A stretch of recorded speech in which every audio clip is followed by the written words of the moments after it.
G'day, it's Clint here. In this video, we're going to talk about the three major systems in the body that you need to optimize for you to get rheumatoid arthritis under control. My name's Clint Patterson. I've been helping people with rheumatoid arthritis for the last 11 years to achieve maximum health and minimum symptoms. And I've learnt this the hard way, having had rheumatoid arthritis myself for almost 19 years. So what are these three systems in the body that we need to address? The first one is the microbial system. Okay, so many of you may have heard of the concept of leaky gut. I'm going to talk about this concept, how we can optimize our health in this area. The second one we'll talk about is going to be the antioxidant system. And so I'm going to share with you details about how the antioxidant system is an influencer in the amount of rheumatoid arthritis symptoms. And the third part of this, we'll look at the nervous system and how that interplays with our gut health and how it affects our outcomes if we're on certain types of medications.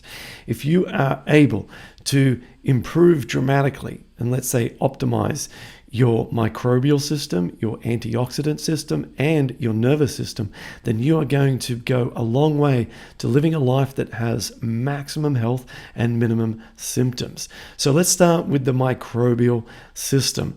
So in your body, you have approximately anywhere between sort of 25 and 32 trillion microbes. So this is an extraordinary presence of non-human living microorganisms.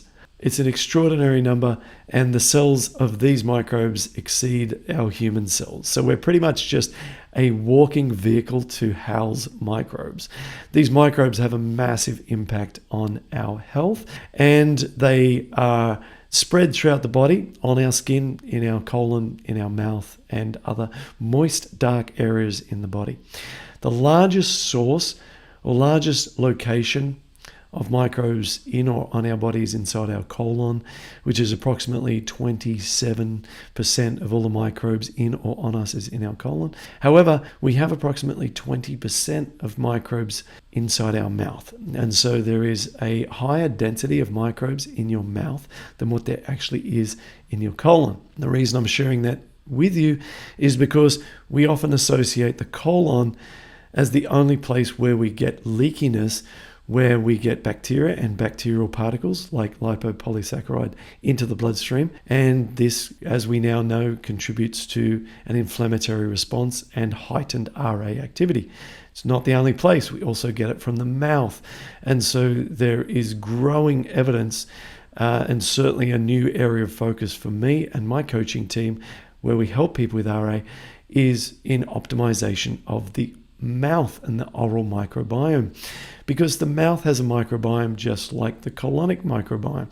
And so we need to optimize both, because leakiness via bacteria and LPS or lipopolysaccharide into the bloodstream from the mouth can not only contribute to overall systemic increased inflammation, but can also influence anti-CCP antibodies, because it is known that certain bacteria which are common in the mouth, like P. gingivalis, can citrullonate peptides. And this is, of course, what the CCP is referring to in the anti-CCP antibodies. It's cyclic citrullinated peptides. A peptide is just a small chain of amino acids, so it's not quite a protein, so they call it a peptide. You can think of it as a mini protein. And these mini proteins can get changed or citrullinated by the presence of certain bacteria that can originate into the bloodstream from the mouth. And the bacteria can get down between the gum line and the tooth and into the bloodstream. So we need to optimize our microbial systems. That is the gut microbial environment and also the mouth microbial environment. When it comes to these microbial environments, there are two different strategies. With the mouth, what we need to do is we need to work on elimination, artificial elimination. And so we, in our coaching, help people through a sequence of mouthwashes and even chewing xylitol gum in order to eliminate and preferentially feed the microbes that are in the mouth. In this way, we can help disrupt the biofilms that occur on the surface of the teeth, which are self-preservating, meaning it's very hard for the human natural defenses to bypass the defenses of these biofilms, which are self-supportive for the bacteria, to help them stay in the mouth and to help them adhere to the tooth and to help them continue to survive on the remnants of the foods that you're eating. Therefore, we have to really work hard in the mouth to reverse and almost chip away at these biofilms as if they're some mold or something on the wall that's hard to get rid of. That's the approach with the mouth. With the colon, however, the approach is quite different. It's about nurturing the bowel, and the bowel bacteria thrive on fermentable fibers. So these are foods that we eat that contain fiber. And there are 9 different types of bacteria that the healthy colonic bacteria like to consume. And so you must ensure that your colon is exposed to these different types of fiber, things like fructooligosaccharides and resistant starch and beta-glucans, and different plant-based foods contain these different fibers. And so to restore health in the bowel, you need to make sure that your bowel is exposed to these fibers. You can have too much of a good thing too soon, which results in bloating and indigestion and so on. And so the process that we use is to selectively provide the right fibers to the bowel in order so that we can nurture microbes and diversify those microbes to then allow the accompaniment of further fibers as we go. So in practice, what this looks like is an elimination diet, all plant-based, where we start on simple foods that include sweet potatoes and leafy greens and things, and migrate our way eventually into hitting all the plant-based foods, including nuts and seeds and tofu, and we're talking about corn and nightshade vegetables and all sorts of things that you might currently be thinking, I can't eat those. It's because you don't have the current microbial diversity in your bowel to allow the breakdown or fermentation of these foods. Doesn't mean these foods are dangerous, doesn't mean these foods are bad. There's no dangerous things about plant-based foods.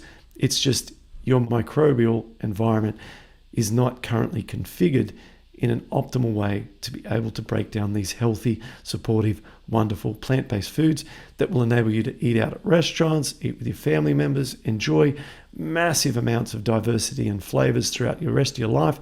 It just means there's some work to do if you can't eat those foods at the moment. So when we optimize our microbial system, we then have a wonderful, diverse, healthy microbiome in the mouth and a wonderful, diverse, healthy microbiome in the colon.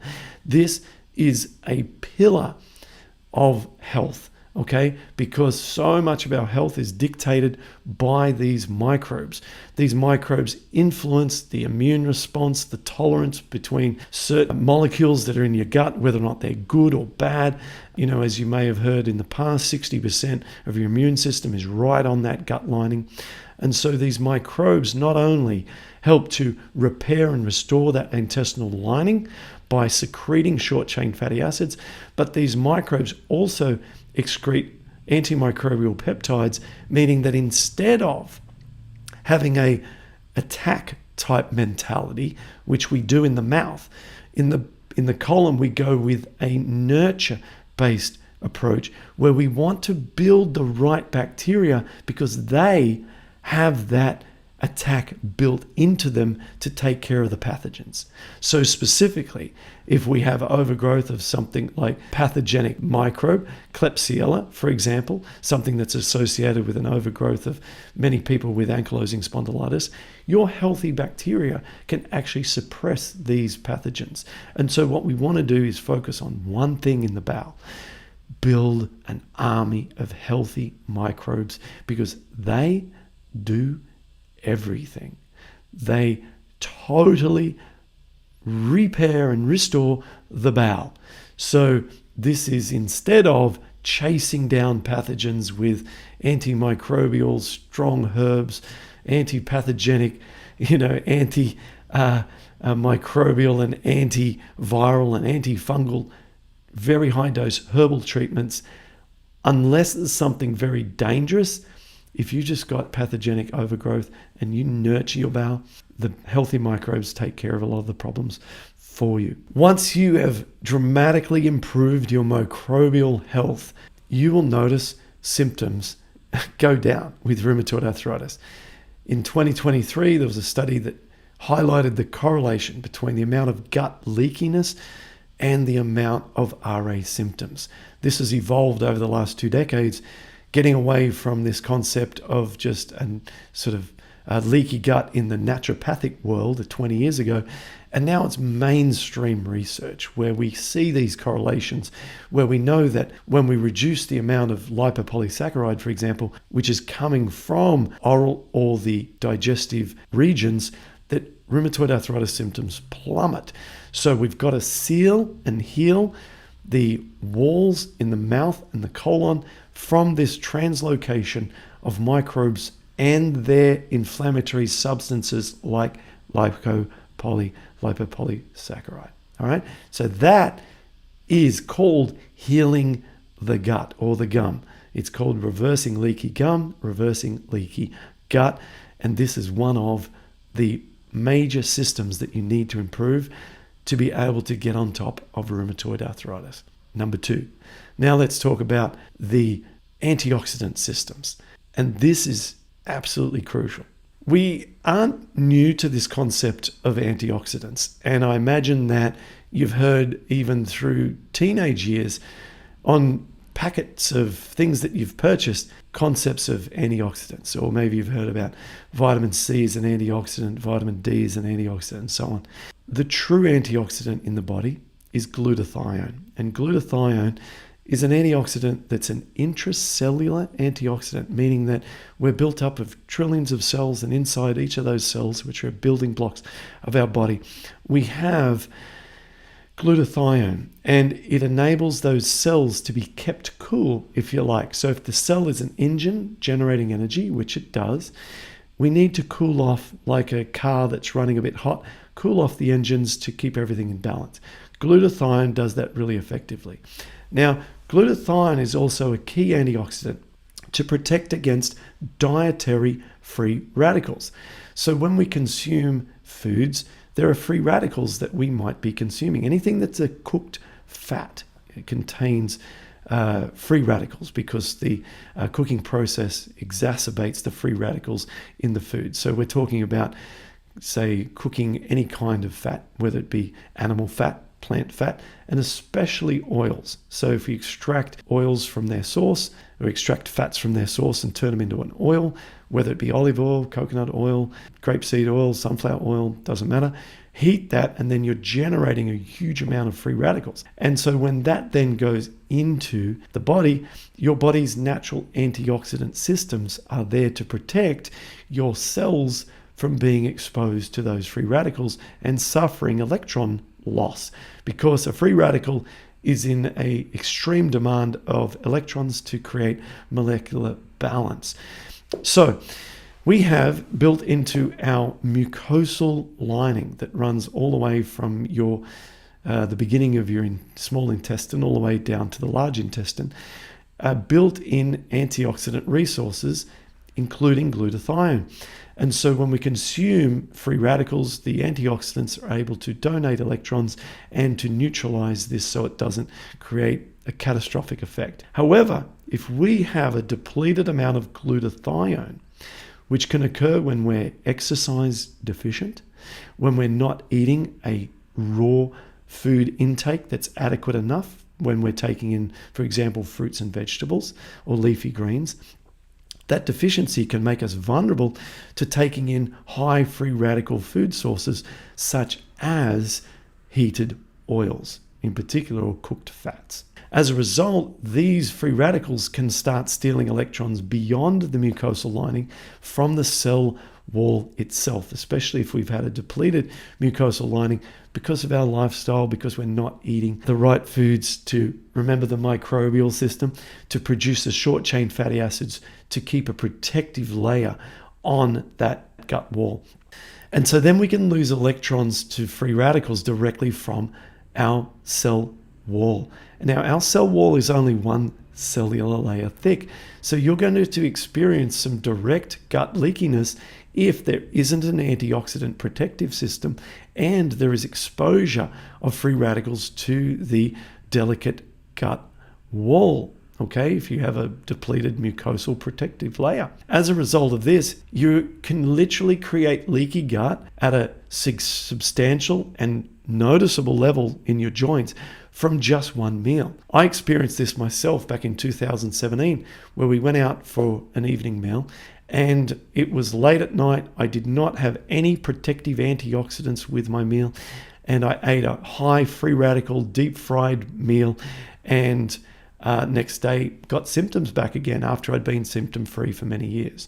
And so we need to be very careful with our food combining and to protect from a meal to meal antioxidant load. And we also need to build up an antioxidant reservoir, just like money in the bank for future use, by becoming physically fit. Because the best way to get our master antioxidant to the highest possible levels is through exercise. You can supplement glutathione. It's a very ineffective way of doing it. You can do IV infusions of glutathione, which may be a transient benefit. But the only way to truly improve glutathione and take it to the level that you need to restore your insurance for your future self is through exercise. And so you hear me say over and over again, exercise defeats inflammation. And I will never stop saying that. I may get to the point where I say that exercise is more important than diet. Now, how could you possibly say that? Is because exercise can improve the diversity of the microbiome, so it can help the microbial system that we need to work on, and it dramatically increases the antioxidant system, therefore providing us with this protection against the food-to-food abuse that comes in from what we're consuming. So the ideal way to do this is to become physically fit and to also, on a meal-to-meal level, consume antioxidants with your meals so that you're not actually providing a packet on a meal-to-meal case, like a packet of food, another packet of food, 3 times, maybe 4 times a day you're doing this, where these foods are stealing electrons, but in many cases having a neutral effect, and sometimes even a net positive effect if it's something like a green smoothie where you've got nothing but antioxidants and no free radicals in that particular packet of food. What works best to eliminate RA symptoms is to combine raw foods with cooked foods, because we need the cooked foods. We need it for energy levels and we need it for our microbiome. It makes no sense to avoid foods that are associated with longevity, like nuts consumption associated with longevity, lentils consumption associated with longevity. And we love these foods. Who wouldn't want to eat more protein, have nuts that you can snack on? Why would we ever want to avoid those foods? The way that we graduate to those foods is go through the elimination process that I described earlier. And then what we do is we're able to tolerate more and more foods because our microbial diversity has increased, our fat tolerance has increased, because our antioxidant system has increased, which we're doing in parallel through exercise. Okay, so we need both to optimize both our microbial system and our antioxidant system. We need to eat plant-based diet, starting out eliminating food sensitivities and start to nurture the bowel, and then expand it all the way through to all the plant-based foods in the plant-based kingdom, as well as start out wherever we're at with our exercise levels. If we can only walk 10 paces, then we start with that.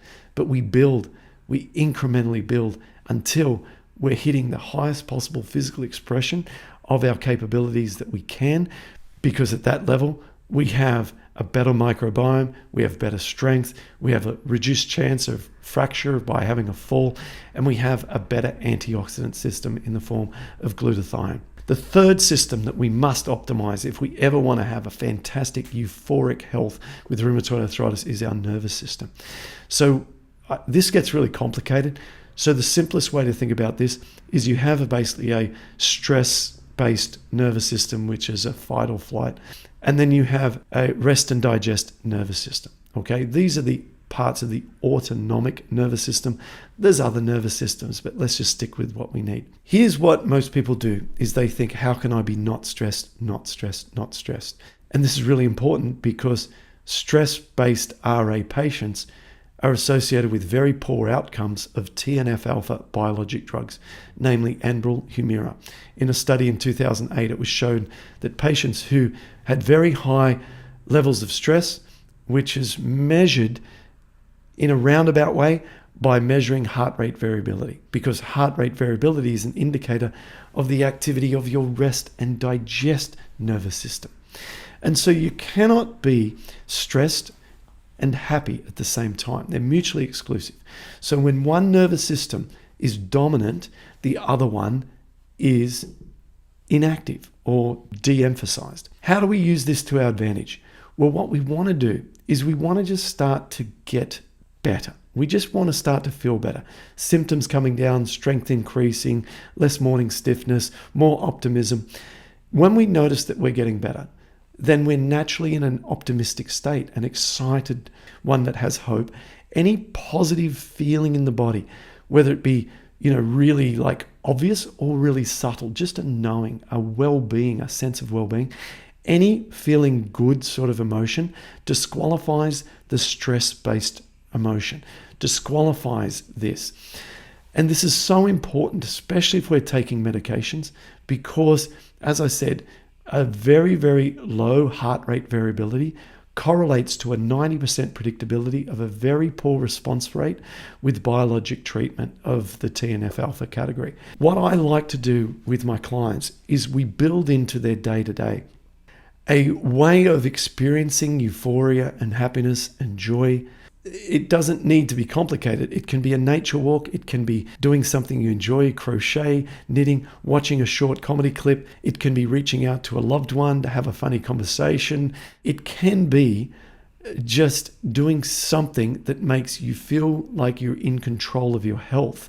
Any dopamine, any kind of endorphins, these kind of happiness hormones, when we release them, they suppress the stress-based activity in the body, and they're in themselves anti-inflammatory. So this is how we open the doorway to total success with rheumatoid arthritis. We optimize our microbial systems.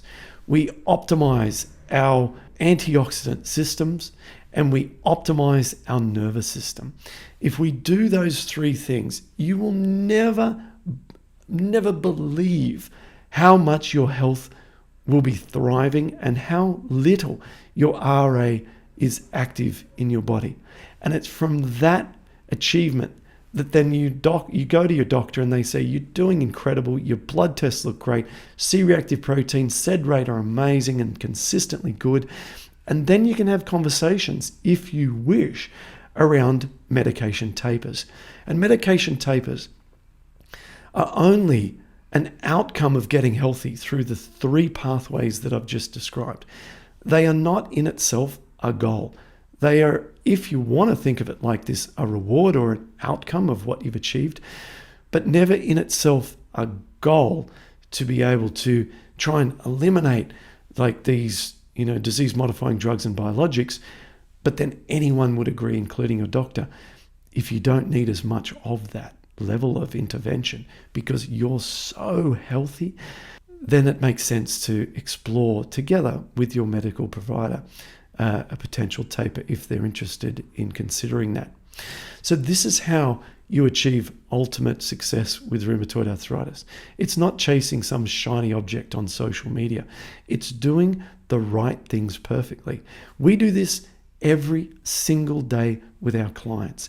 Everyone starts with us with a discovery call where myself or one of my expert team members have a conversation with people and find out where you're at. And we're thinking to ourselves, where are they at with their microbial, their nervous system, and their antioxidants? We're thinking this through.